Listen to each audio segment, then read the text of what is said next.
أعوذ بالله من الشيطان الرجيم بسم الله الرحمن الرحيم السلام عليكم ورحمة الله وبركاته محترم مسلمان قردشلر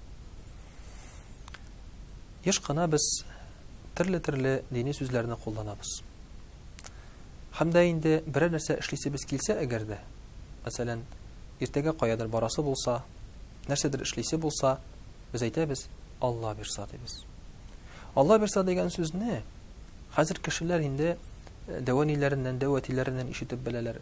Хәтта бер нинди татарча сүз белмәсә дә кеше Алла бирсаны әйтергә тырыша.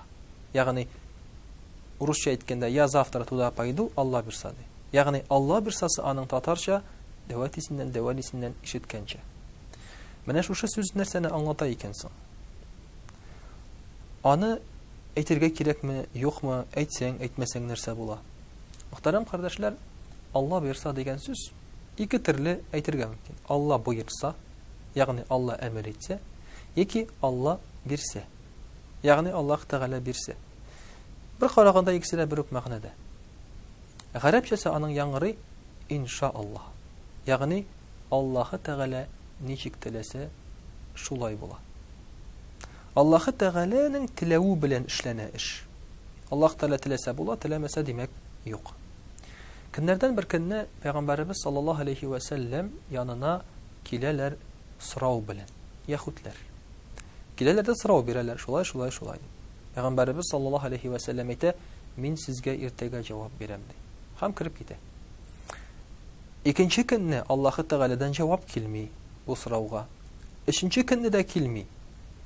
Бер никадәр вакыт үткәчтән генә җавап килә. Әгәр дә синнән берәр нәрсә сорасалар, һәм син шул эшне эшлим, әйтәм дип әйтсәң, иншаалла дип әйтергә онытма ди. Чөнки син әйе мин моны эшлим, моны үтим дигән сүзең ул бит Аллаһ Тәгаләнең әмере белән генә булырга мөмкин. Ягъни Аллаһ Тәгалә Пәйгамбәрбез саллаллаһу алейхи ва сәллямгә дәрес бирә.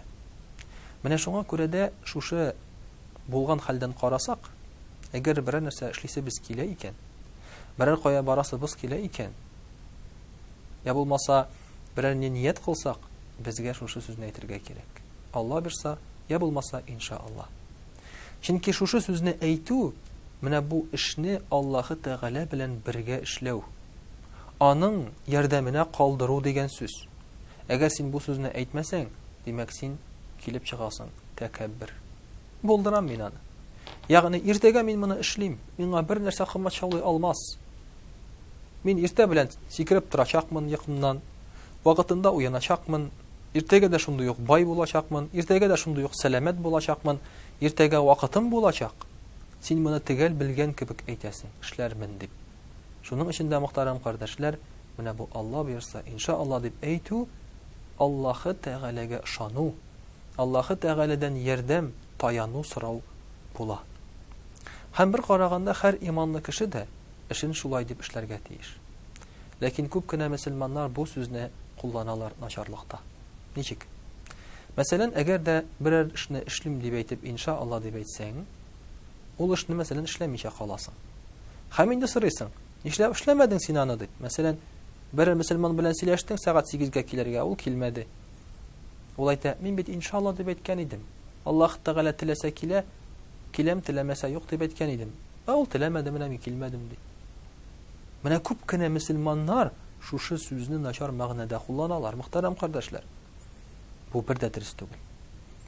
Чөнки алар үзләренең хәзерге вакытта гаибен, үзләренең наданлыгын, эшне эшләргә теләмәүләрен, вакытында килергә теләмәүләрен Аллаһ Тәгаләгә сылтап калдырдылар.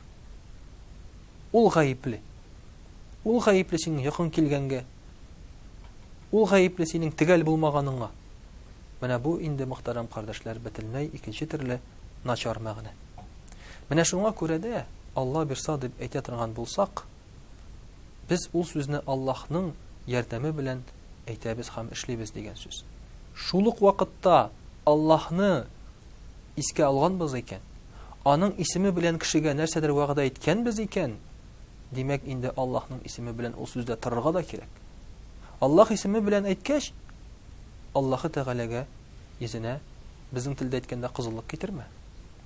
Аллаһы Тәгаләне гаипле итеп калдырма. Үтәргә тырыш. Киресенчә ул сиңа истәмә, җаваплылык исти генә. Аллаһы Тәгалә, мөхтәрәм кардәшләр, менә шушы сүзләребезне дөрес мәгънәдә кулланырга һәм аңларга безгә насыйп итсен. Вассаламу алейкум ва рахматуллаһи ва баракатуһ.